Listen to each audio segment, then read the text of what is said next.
Bienvenue au monastère Songzhanlin. Perché à près de 3300 mètres, il est sûrement l'un des plus connus du Yunnan. Fondé en 1679 sous l'ordre du 5e Dalai Lama, c'est le plus grand temple tibétain de la province. On le surnomme aussi le Petit Potala, car celui-ci rappelle le célèbre palais de Lhasa, capitale du Tibet.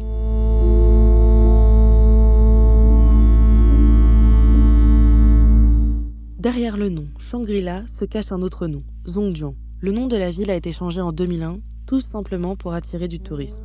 À son apogée, le temple abritait plus de 700 moines. Mais depuis les révolutions culturelles et l'encadrement religieux, notamment de la culture tibétaine, les moines se sont dispersés et sont beaucoup moins présents dans ce si grand temple.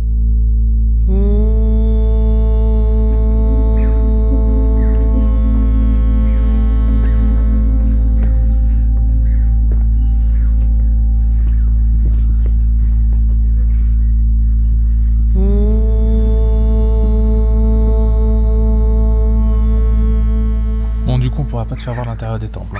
Tu vois, c'est interdit et ça là-dessus on respecte complètement. On s'en fout de pas avoir d'image, par contre c'est juste grandiose. Ce qu'on a vu à l'intérieur du temple là, c'est magnifique. Je pense que j'ai jamais vu un temple de ma vie comme ça. Un mélange de couleurs, enfin c'est vraiment c'est bluffant. On en avait vu à Pékin, mais pas autant. Parce que là c'est tibétain, tu vois, c'est vraiment. C'est vraiment à part pour le coup. Là vraiment c'est magnifique. Et encore, enfin, il y a tout là-haut. Là c'est vraiment. Je pense un huitième de ce qu'on a pu voir. Ce qu'on va voir après. Hein. Il va falloir monter tout là-haut.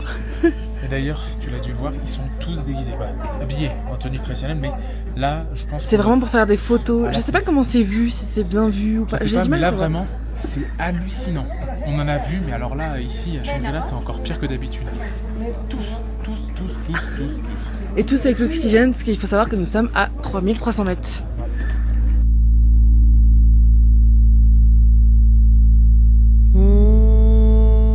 Tourner les moulins de prière signifie mérite spirituel, ou demande de protection notamment. Il est important de le tourner dans le sens horaire, comme le mouvement du soleil dans le ciel, selon la tradition. Et en parlant de tradition, nous remarquons quelque chose de très étrange, limite de gênant, qui nous met la puce à oreille. Ce nombre incalculable de personnes déguisées qui viennent seulement ici pour prendre des photos pour alimenter les réseaux sociaux. Ça nous dérange très profondément et fait perdre tout charme. Comme si la religion et la culture tibétaine étaient comme une attraction, si on peut dire ça comme ça.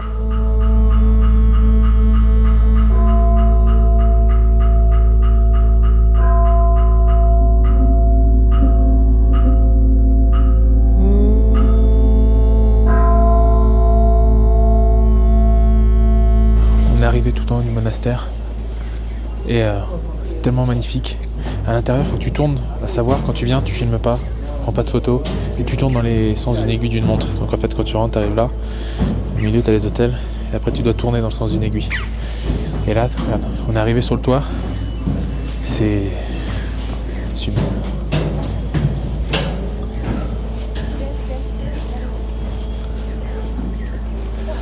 C'est vraiment magnifique. Franchement, c'est une religion et surtout une région. Regarde ça. La tête des temples. C'est les pointes.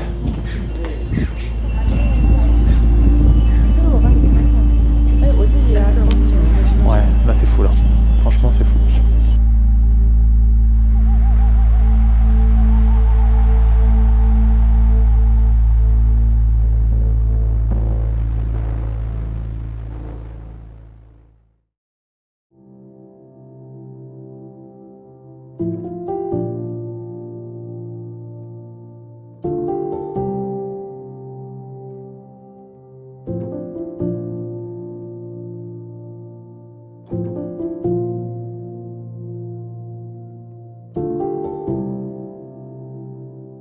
Journée nationale de la femme en Chine.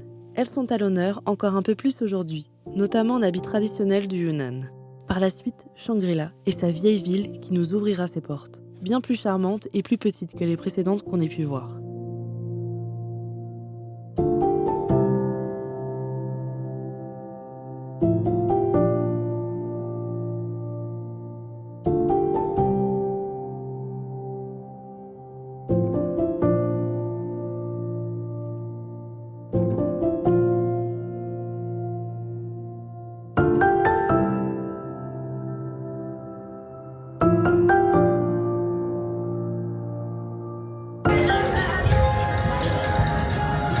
le vieux Shangri-La. Ça fait tellement du bien. Il n'y a pas grand monde.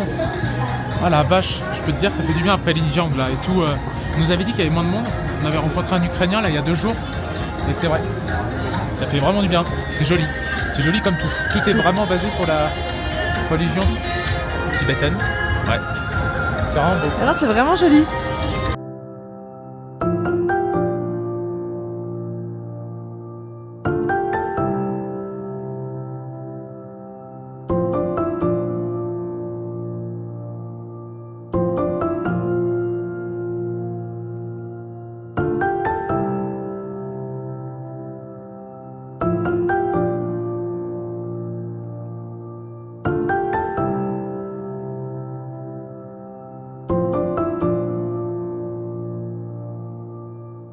Ce soir marquera le dernier soir dans le Yunnan.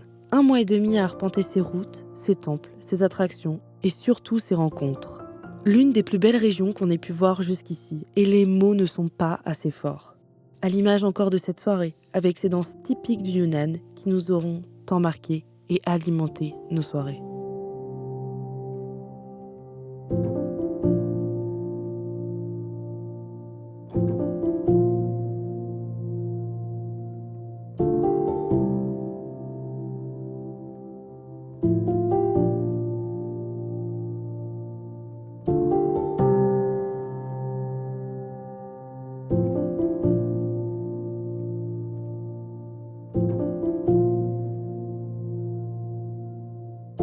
Ah, c'est fou ce soir, c'est la dernière ville dans le Yunnan, Shangri-La.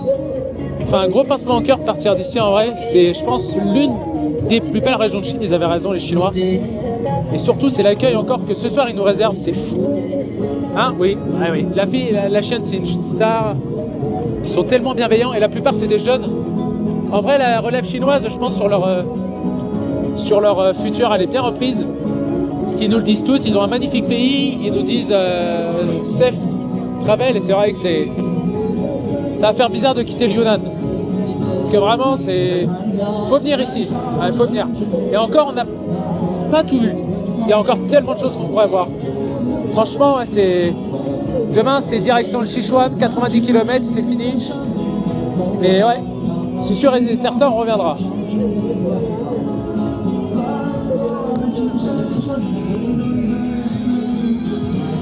Oui.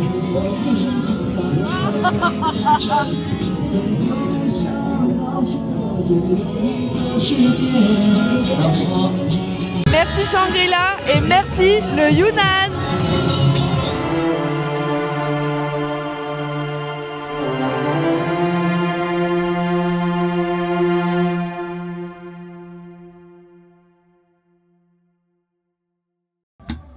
Alors qu'est-ce qui se passe Thomas? Bon, 3200, on n'a plus de chauffage, on va monter à 4000, ils annoncent quelques températures négatives, on ne va pas jouer avec le feu, on condamne le système d'eau pour la prochaine semaine au moins, et on va se laver au bidon, ou s'il faut au bidon, faire des trucs comme ça, parce que là, on ne veut pas se permettre d'avoir une tuyau qui pète, donc on va essayer de faire une technique, donc là je vide tout, il reste que dalle. Et après on va essayer de foutre un coup de compresseur dans le tuyau pour dégager l'eau qu'il y a dans toute la pompe. Après je pense pas que ça va fonctionner complet. Mais qui ne tente rien à rien, voilà. Comme on dit. Donc là ouais, le but c'est vraiment de dégager tout.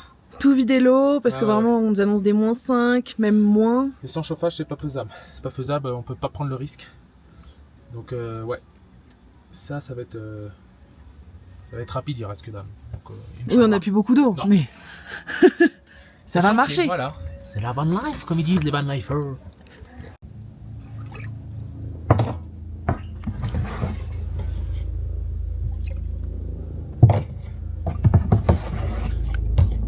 On vide le chauffe-eau. Et qu'est-ce qu'on regarde? Un petit tuto. Pour savoir à quoi sert la petite vis au-dessus. Mais là en tout cas il se vide. Et savoir aussi comment le mettre en gel finalement. Parce que est-ce que nous sommes des pros de l'aménagement? Non. Ouais ça coule doucement hein. Non mais là moi ça coule bien là. Donc ça on fait la vidange du chauffe-eau maintenant. Ouais. Oh je te dis on risque rien là. On va pas prendre de risques. Faut me prévenir que et au pire si je gèle pas, bah, on se sera fait chier pour une semaine on va dire, voilà. Mais une semaine t'évites des grosses galères. Puis ça fait peut-être pas mal non plus au circuit. Ouais. Tiens.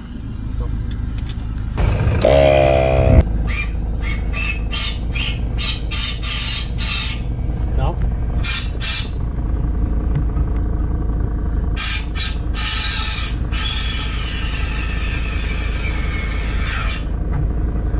Je vois de l'eau qui monte, mais pas poussée.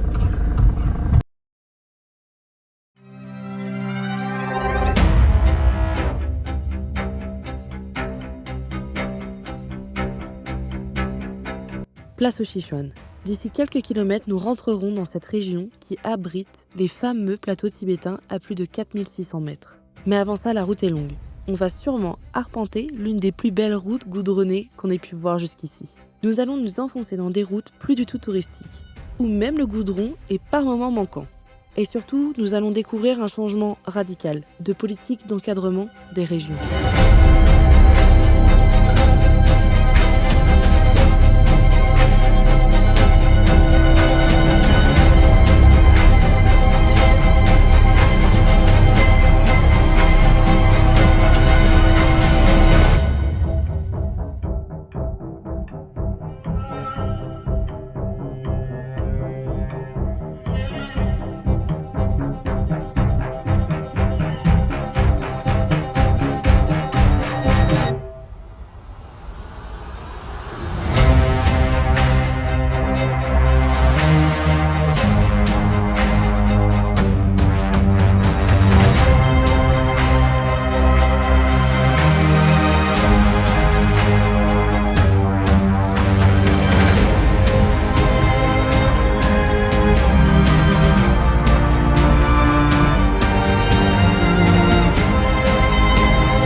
Aujourd'hui, ils m'ont fait peur avec le bras levé comme ça. Nira. Tiens.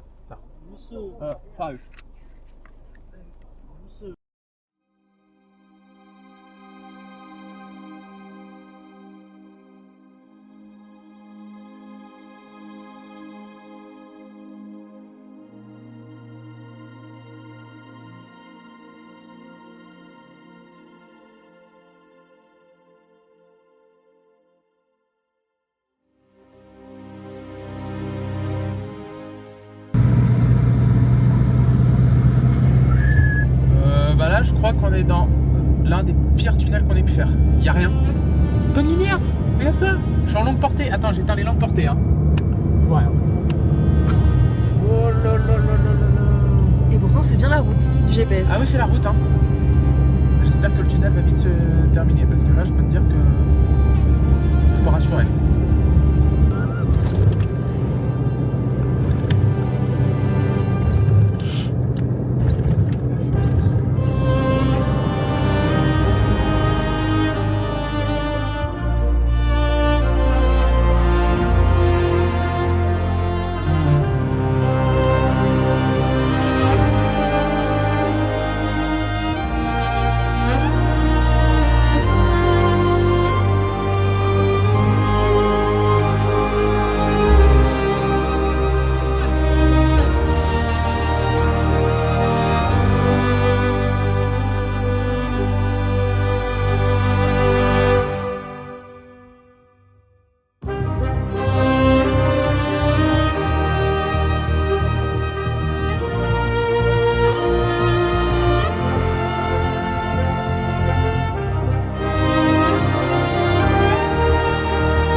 Ce n'était qu'avant un objectif lointain, atteindre la culture tibétaine. Pas besoin d'aller jusqu'au Tibet pour l'apercevoir. Le Sichuan habite une très grande partie de la culture tibétaine.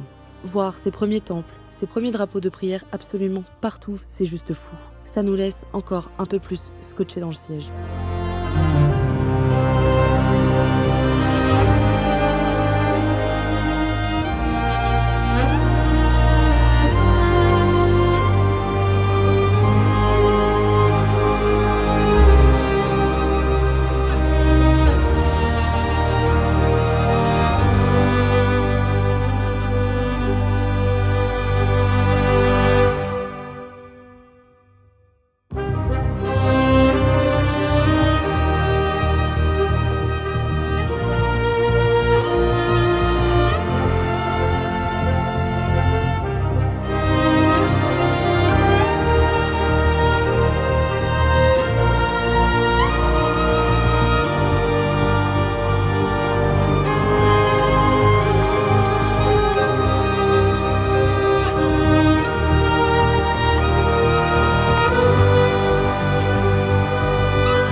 Nous ne pouvons le cacher ni mentir. Nous sommes beaucoup moins libres dans cette région.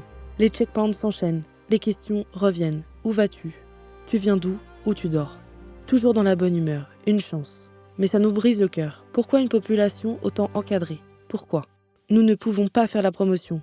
Nous nous sommes toujours promis d'être honnêtes. Nous ne sommes pas sauveurs du monde, mais ici notre point de vue va changer radicalement quant au sort réservé au peuple tibétain. Les bien belles images relayées par les réseaux sociaux cachent aussi la réalité du terrain. L'histoire du Tibet est sensible, mais nous heurte aujourd'hui.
Là, je me sens en sécurité, où tout file droit, je te le dis direct.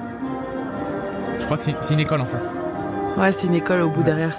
Je peux te dire qu'au moins, ça file droit. Et c'est gai quand même. Hier, on est arrivé ici, comme tu l'as vu sur les images, c'était un peu étrange. Et en vrai, c'est un peu normal. On est dans un village, un xian autonome. On va te voir sur le téléphone.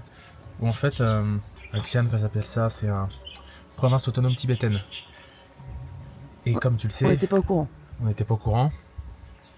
On passe, mais c'est pas interdit. Hein. Par contre, voilà, on a eu enregistrement de nos permis. C'est la première fois qu'on m'a demandé mon permis de conduire chinois. Tu vois. On a eu un enregistrement pour dire qu'on est dans la ville. Même la police sont hallucinés de nous voir ici. Ils nous font des grands bonjours, même les militaires, des grands welcome.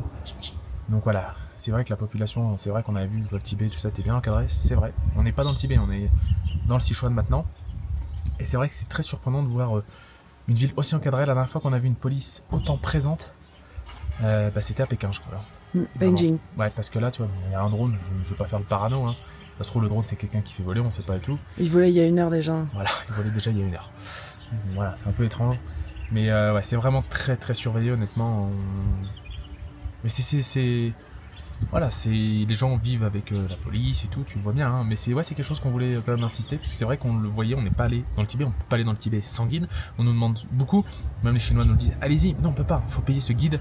Alors le jour où oui j'ai plus de guide au cul, on y va. Mais il est hors de question qu'on aille le mettre les pieds dans une province avec un guide, ça c'est clair.